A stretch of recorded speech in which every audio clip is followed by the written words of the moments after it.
Paningot ka man.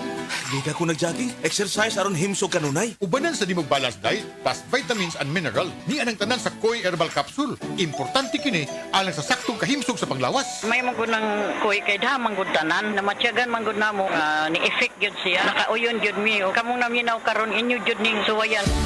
Gikan karon, mag-maintain ako sa Koi Herbal Capsule. Di anas mga butika. Inom nini katusaw sa kadlaw. Barato ra na. Tag 12.50 lang. Yapod na po sa Belgian Marketing. No approved therapeutic claims. This time Jack is brought to you by Cali. No alcohol ang Cali, kaya bubbly sarap for everybody. Camille Prats Yambaw po. Yan sila Nala at Nolan. Nagkakatuwaan. Mommy, wala na ko ubo.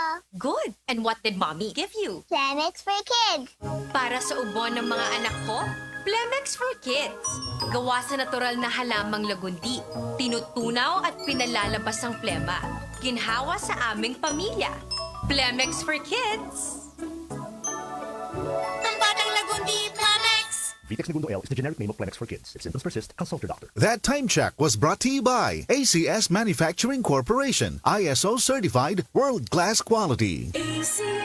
Problema ba nimo pagpaniwang og pirmi lang di ma-achieve? Mag Super Fiber, the fast-acting colon cleansing product approved by FDA Philippines. Sigurado nga epektibo. Kung imo problema ang pagpaniwang, dapat hiluan ang imo colon. Ang Super Fiber ang mutabang para mahimo ang healthy weight o balansing nga kabugaton. Para sa mas maayo nga resulta ubanon sa pag-inom ang Life Extension Vitamin D3 kag Super Fiber. Para sa himsog kag maayong digestion, mag-inom kada adlaw sang Super Fiber. Mapalit sa mga butika kay sa tanang Life Extension Medical Clinics and Pharmacies.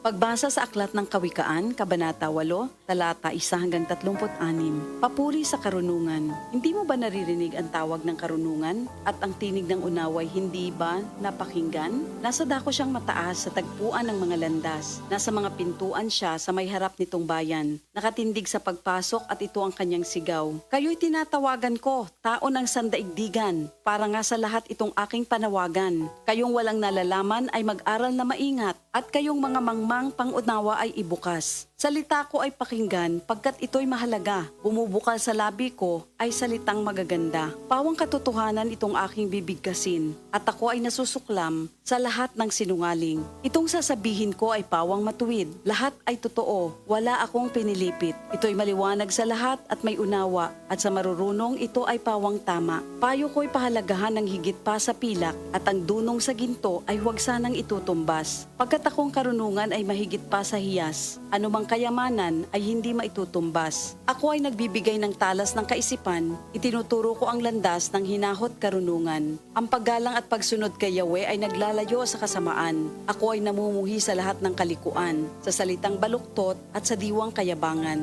Mayroon akong lakas at taglay na kakayahan. Ganoon din naman, unawat kapangyarihan. Dahil sa akin, ang hari na kapamamahala, nagagawa ng mga pinuno, ang utos na siyang tama. Talino ng punong bayan ay sa akin nagmumula at ako rin ang dahilan, dangal nila't pagdakila. Mahal ko silang lahat na sa akin nagmamahal. Kapag hinanap ako ng masikap, tiyak na masusumpungan. Ang yaman at karangalan ay aking tinataglay, kayamanang walang maliw, kasaganaan sa buhay. Ang bunga ko ay higit pa sa gintong dinalisay, mataas pa kay sa pilak ang halagang tinataglay. Ang landas kong dinaraanan ay daan ng katuwiran, ang aking tinatahak ay landas ng katarungan. Ang sa akin nagmamahal, binibigyan ko ng yaman. Aking pinupuno ang kanilang mga sisidlan.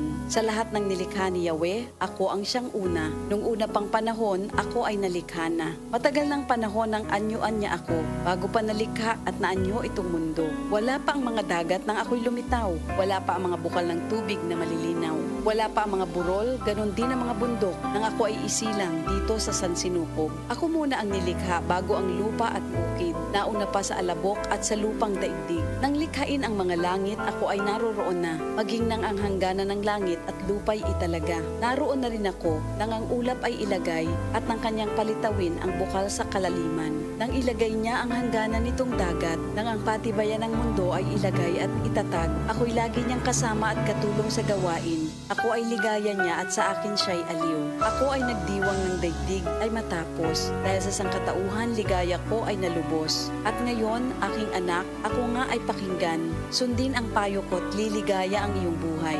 Upang maging matalino, ang turo ko ay dinggin mo. Huwag mong pababayaan, nilalayuan ito. Mapalad ang taong sa akin ay nakikinig. Sa akin ay nag-aabang at palaging nakatitig. Pagkat ang makasumpong sa akin ay nakasumpong ng buhay. At ang kalooban ni Yahweh ay kanyang nakakamtan. Ngunit ang di makasumpong sa akin, sarili ang sinasaktan. Ang napupuot sa akin, iniibig ay kamatayan. Ito ang salita ng Diyos.